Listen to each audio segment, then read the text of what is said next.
સ્વાગત છે મિત્રો આપણી યુટ્યુબ ચેનલ ઈ ગુજરાતીમાં। મિત્રો ચેનલમાં જો તમે નવા હોય તો ચેનલને સબસ્ક્રાઇબ કરી પાસે બેલ આઇકોન છે પ્રેસ કરવાનું ભૂલતા નહીં। ઈ ગુજરાતી તમારા માટે તમામ ભરતીના સમાચાર લાવે છે, તો બને એટલું વિડીયોને શેર કરજો। વાત કરીએ ગુજરાત યુનિવર્સિટી રિક્વાયરમેન્ટ 2024, તો મિત્રો ગુજરાત યુનિવર્સિટીમાં વિવિધ પદ પર સીધી ભરતી જાહેર કરવામાં આવી છે। તો આ ભરતી વિશે સંપૂર્ણ માહિતી જોશો તો વિડીયોને અંત સુધી જરૂરથી જુઓ। અહીં વાત કરીએ સંસ્થા ગુજરાત યુનિવર્સિટી પોસ્ટ વિવિધ અરજી કરવાનું માધ્યમ ઓફલાઈન રહેશે। અરજી કરવાની છેલ્લી તારીખ 7 માર્ચ 2024 છે। અરજી કરવા માટેની સત્તાવાર વેબસાઇટ મેં મિત્રો અહીં લખી છે, ત્યાં જઈને તમે સંપૂર્ણ માહિતી વાંચી શકો છો, પરંતુ આ વિડીયો અંત સુધી જરૂરથી જુઓ જેથી કરીને તમને સંપૂર્ણ માહિતી આ વિડીયોમાં જ મળી રહે।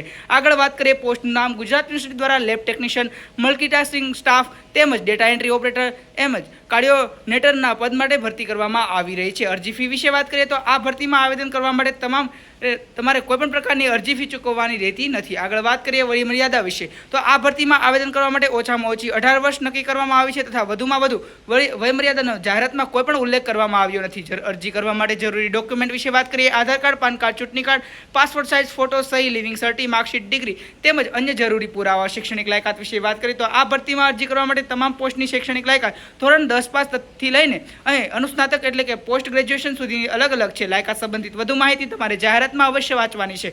પસંદગીની પ્રક્રિયા વિશે વાત કરીએ તો આ ભરતીમાં ઉમેદવારોની પસંદગી ઇન્ટરવ્યુના આધારે કરવામાં આવશે। સંસ્થા ઈચ્છે તો ઉમેદવારોની પસંદગી માટે લેખિત પરીક્ષા, મેરિટ તથા અન્ય કોઈ પણ પ્રક્રિયાનો ઉપયોગ કરી શકે છે। પગાર ધોરણ વિશે વાત કરીએ મિત્રો તો અહીં તમે જોઈ શકો છો લેબ ટેકનિશિયનનો મિત્રો 18,000, મલ્ટીટાસ્કિંગ સ્ટાફમાં 15,800, ડેટા એન્ટ્રી ઓપરેટરમાં 12,000 અને સ્ટડી કોઓર્ડિનેટરમાં મિત્રો 18,000 જેટલો પગાર ધોરણ છે। અરજી કઈ રીતે કરવાની છે? અહીં આ વેકેન્સીમાં ઈચ્છુક ઉમેદવારોએ ઓફલાઈન માધ્યમ જેવા કે ઇન્ડિયા પોસ્ટ રૂબરૂ જઈને અરજી કરવાની રહેશે। અરજી કરવાની છેલ્લી તારીખ 7 માર્ચ 2024 છે અને અરજી કરવાનું સરનામું મિત્રો મેં અહીં લખ્યું છે, તો તમે અરજી કરી શકો છો। વધુ માહિતી માટે તમે સિમ્પલી ગૂગલ ક્રોમ પર જઈને ઈ ગુજરાતી અમારી વેબસાઇટને સર્ચ કરવાનું ભૂલતા નહીં, ત્યાં તમને આની અરજી કરવાની સંપૂર્ણ માહિતી તેમજ અરજી કરવાની લિંક પણ તમને મળશે। તો મિત્રો બને એટલું વિડીયોને શેર કરજો, ચેનલને સબસ્ક્રાઇબ કરજો। મળીએ નવા વિડીયોમાં।